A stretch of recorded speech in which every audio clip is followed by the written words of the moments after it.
안녕하세요.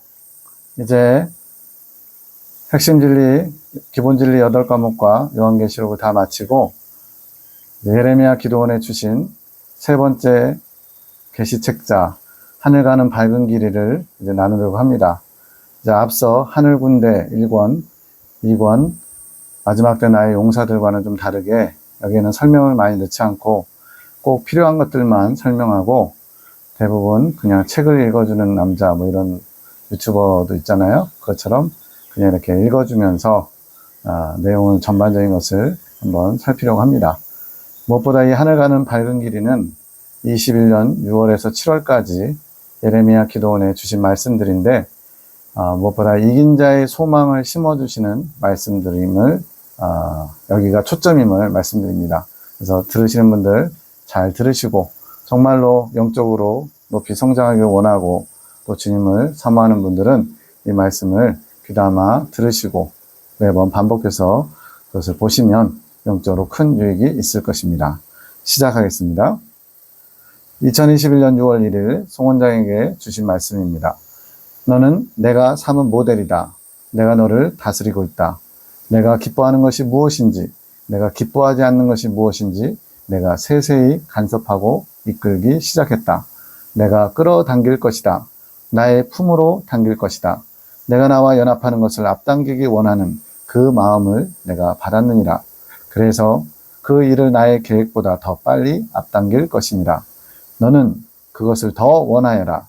나의 일을 행하는 것은 누구든 내가 명하여 할 수 있는 것이다. 너는 그 이끔을 따라오너라. 내가 그것을 진정으로 원하느냐? 주여, 제 마음은 이미 주께 드렸습니다. 이끌어 주옵소서. 주의 일을 많이 맡은 자보다 주님을 더 많이 사랑하는 자로 삼아 주소서. 이 파란색 부분이 아주 중요한 것 같아요. 주의 일을 많이 하는 자보다 주님을 더 많이 사랑하는 자가 되게 하소서. 송원장에게 나의 사랑하는 딸아, 내가 기쁘구나. 내가 만족하고 기뻐하는 것을 보니 내 마음이 너무나 흡족하구나. 나와의 연합을 내가 간절히 원하고 있구나. 그래, 너의 마음이 진정으로 그것에 가치를 두고 있구나. 잘하고 있다. 나를 더 바라고 오너라. 너에게 허락한 시험 또한 잘 감당하며 이겨냈구나. 시험을 통해서 내가 원하는 것이 무엇인지 알아냈구나. 그러면서 내가 가진 소유들을 팔아가는 것이다. 이긴 자가 되기 위해서는 모든 소유를 다 팔아야 된다고 마태복음 13장 진주 보화 비유에서 말씀합니다. 소유를 다 팔지 않고 이긴 자가 되거나 익은 열매가 될 수는 없는 거죠. 이로써 너는 나를 더 많이 가진 자가 되었구나. 내가 너를 복된 자라 칭하고 싶구나. 지속적으로 너 자신과 끊임없이 싸우며 나아오고 있구나. 내가 너와 함께함이라. 큰 일들을 감당해야 할 것이다. 항상 중심에 너를 두고 있을 것이니 잊지 말아라. 중심이라는 것은 예레미야 기도원을 이끌어 가시는 동역자들이 있는데 그 중심, 주 계시자로서 또 길을 내는 자로서 송원장을 사용하신다는 말씀입니다. 지금처럼 나의 뜻 안에서 내가 해야 할 일들을 지시하는 대로 잘 따라오너라. 내 손을 잡고 더 성장해 가자. 더 뛰어오르자. 내가 곳곳에 보물들을 숨겨놓았단다. 지금처럼 원하며 캐내가거라. 내 딸아 사랑한다. 나의 큰 일들을 이루어가고 있음을 내가 기뻐한다. 나를 주시하며 온 것이 나 또한 감사하단다. 내가 둔 안전장치들이 마음에 드느냐? 주님, 오르시고 완벽하십니다. 최고십니다. 너무 감사합니다. 앞으로도 온전한 주님의 도구가 되게 하소서. 온전히 주님의 뜻만 이루소서. 저같이 천하고 부족한 자를 주님의 귀한 일을 하는 도구로 삼으신 것이 너무도 죄송한 마음이고 너무도 영광입니다. 주님, 사랑합니다. 저를 온전히 주님 것으로 삼아 주소서. 나의 딸아, 내가 내 안에 있는데 왜 섭섭해하느냐? 내가 나를 배척했던 것이지. 요즘 말씀도 별로 없으시고 그래서 섭섭하다 말씀드렸더니 내가 바쁘다고 주님께 마음을 안 드려 내가 주님을 배척한 것이라고 말씀하신 주님, 제 시간을, 아니 주님이 주신 시간을 온전히 주님께 드리면 좋겠습니다. 오늘은 제 마음이 너무나 주체할 수 없습니다. 주님으로 인해 주님의 사랑을 다 담기에 부족한 저인데 그 주님을 닮는다고 생각하니 너무 기쁘고 황송하고 벅차고 이 감격이 이루 말할 수 없습니다. 주님, 주님, 나의 주님, 마음이 들떠서 차분해지지 않습니다. 저를 통치하소서. 다 주님 것이 되고 싶습니다. 저의 생각, 저의 감정, 시간, 또 저의 행실 다 통치하셔서 주님 것 되게 하소서. 21년 6월 1일에 주신 꿈의 계시입니다. 피아노 반주 꿈. 옆방에서 예배를 드리고 있는 것 같음. 피아노가 있어서 피아노 반주에 맞춰서 찬송가를 부르는 것이 들림. 마침 내가 있는 방에도 전자 피아노가 있어서 그것을 켜고 연주함. 옆방에 방해가 되지 않도록 작게 연주함. 찬송가 구찬송가 545장 하늘 가는 밝은 길이. 혼자 매우 은혜로운 시간을 보내는데 갑자기 방에 사람들이 들어오면서 같이 찬송하려고 함. 나 혼자 내 느낌 가는 대로 반주했는데 사람들이 오면 정식으로 해야겠다 싶어 그렇게 후렴 반주를 함. 갑자기 피아노 소리가 나지 않음. 내가 이상해하자 누군가가 와서 이것저것 만져봄. 자동 반주 버튼을 눌러서 이상한 소리가 나기도 함. 내가 볼륨 문제인가 싶어 볼륨 버튼을 조절하니 소리가 남. 볼륨이 너무 작아서 들리지 않은 것이었음. 피아노 건반이 소리나는 것을 듣고 피아노를 만졌던 사람이 역시 기계는 맞아야 소리가 난다고 말함. 안 되자 그가 피아노를 몇 번 쳤던 것. 소리가 나서 피아노를 연주하려고 하자 조명이 어두워져서 악보가 보이지 않음. 내가 불을 너무 어둡게 하면 악보가 보이지 않아서 연주가 안 된다고 말함. 해석. 너에 관한 꿈이다. 너를 통해 주는 나의 계시에 관한 꿈이다. 내가 예전에 피아노에 앉는 꿈, 찾는 꿈, 연주하는 꿈을 꾸지 않았더냐. 연주가 잘 되지 않고 급하게 치게 됨. 그러다가 피아노가 파이프 오르간으로 변하면서 웅장한 연주를 하는 꿈. 과거에 그런 꿈을 꿨다는 거죠. 모두 너의 은사와 그 은사와 열리는 것에 대한 나의 계시였다. 내가 연주하는 피아노는 내가 나의 생각을 풀어내는 것이다. 그것을 잘 풀어내면 연주가 잘 되는 것이고 오늘 꿈에 연주가 잘 되지 않은 것은 상황 탓이다.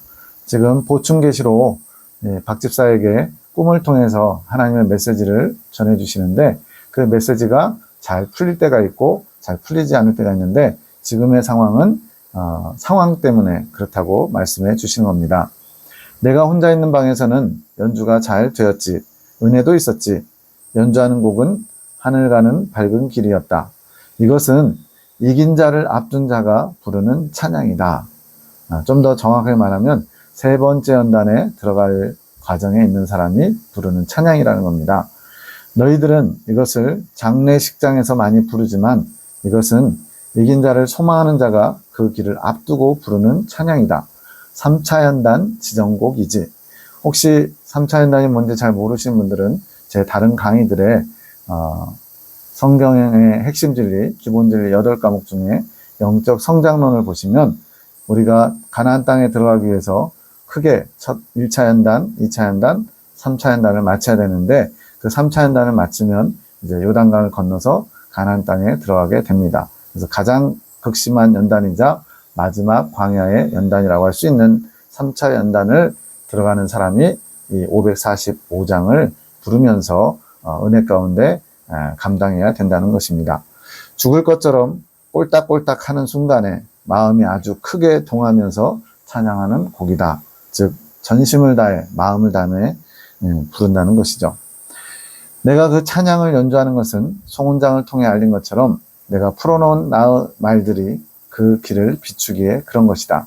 너희가 실제로 경험하면서 배우는 것보다 특은으로 알면서 배우는 것을 허락한 것이다.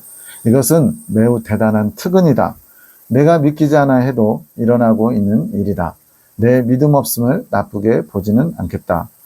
나 같은 게 무슨 이러면서 이런 세 번째 연단 곡에 해당하는 하늘 가는 밝은 길이, 물론 아직 여기에 미치지 못했지만 하나님께서 이긴 자, 익은 열매에 대한 소망을 주시려고 먼저 하늘 가는 밝은 길이 그것을 연주케 하시고 그 연주를 통해서 이제는 소망을 갖도록 하나님의 은총을 베푸시는 겁니다.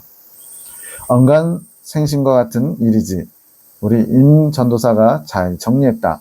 그렇게 알고 가면 덜 힘들 것이다. 내가 그것을 하기로 결정하였다. 뭘 결정했냐면 바로 이긴 자의 길, 익은 열매로 나아가는 길을 하나님께서 열어주시기로 작정하셨다는 거예요. 내 몫이 컸다. 내가 나의 일에 순종했기에. 물론 우리 송원장도 순종했지만 그렇지 모두 각자 다 순종했지. 우리 아들 서운해 할라. 여기서 아들은 함께 기도의 시작을 같이 한 송원장 남편을 말합니다. 하하하.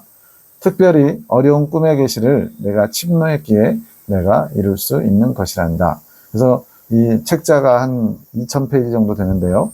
거기에 계시의 꿈이 엄청 많습니다. 한 100몇십 개는 되는 것 같은데 그 꿈들이 일반적으로 풀 수 없는 굉장히 어려운 꿈들이 많아요. 그런데 풀고 나면 주님께서 해석을 가르쳐주면 굉장히 놀라운 보화와 같은 비밀들이 담겨있는 꿈들이 많습니다. 이제 기회가 되는 대로 하나하나 풀어갈 예정입니다. 밤기도에 모였습니다. 하늘 군대에 주신 말씀, 내가 준비한 양식이다. 꿈을 통해서 전해주시는 메시지들. 한 가족이 매일 모여 식사하며 하루 있었던 일들을 나누는 것과 같다. 실제로 하늘 군대 이분들이 매일 밤 비가 오나 눈이 오나 날씨가 춥거나 덥거나 상관없이 날마다 멀리 일하러 2시간, 3시간 나가지 않는 한 꼭 저녁마다 모여서 기도회를 하고 주님의 뜻을 나눕니다. 내가 보내는 영혼들이 있을 때는 그들에게 집중해야 하고 하늘 군대만 있을 때는 내가 준비해준 양식을 함께 나누어 먹어야 하는 것이다. 너희가 캐내야 할 보화는 박 집사를 통해 줄 것이다. 꿈의 계시를 통해 보충 계시 역할을 하시는 분입니다. 꿈을 통해서 주는 메시지들은 너희를 위한 것이다. 물론 이것을 보는 자들 중에도 유익을 얻을 자들이 있다. 이 방송을 통해서 이 꿈을 나누는 분들을 가리킵니다. 익은 열매는 개인적으로 침노해 가는 것이지만 천국을 침노하듯이 하늘 군대의 대표로 침노해야 할 몫이 송원장에게 있다. 안주인이기 때문이다. 이것은 하나의 하늘 군대를 가족과 같은 구조로 안주인으로 송원장을 또 임전도사를 이제 바깥주인 아버지의 역할로 세웠기 때문입니다. 한 가정의 안주인 역할. 오늘은 시간이 많이 늦었으니 합심기도 시간을 갖지 말고 임전도사가 박집사에게 축복 기도해주고 마쳐라. 그 축복 기도로 박집사의 꿈의 계시 통로를 더 열어줄 것이다. 이것을 봤을 때 꿈의 계시가 단번에 깊은 것을 가져오는 것이 아니고 이것도 훈련을 통해서 점점 계시가 깊어져 가고 또 더 폭넓게 확장된다는 것을 알 수 있습니다. 아비가 자녀를 위해 축복 기도하는 원리다. 임전도사가 바로 아버지와 같은 역할을 맡은 것입니다. 박집사에 대한 임전도사의 축복 기도 후 나에 따라 두려워하지 말거라. 내가 너와 함께하지 않느냐. 임전도사가 기도한 대로 내가 더 풍성하게 할 것이다. 내가 그리할 것이고 너는 도구일 뿐이다. 도구는 자신의 생각과 감정을 개입하지 않는다. 무기물이니라. 무기물은 자기의 감정이 살아있지 않다. 내가 주는 말들만 겸허히 받으면 되느니라. 내가 작정한 뜻을 송원장을 통하여 듣지 않았더냐? 내가 믿고 있지? 더 담대히 믿어라. 내 계획을, 내 보화를 너를 통하여서 흘려보낼 것이란다. 기대하여라.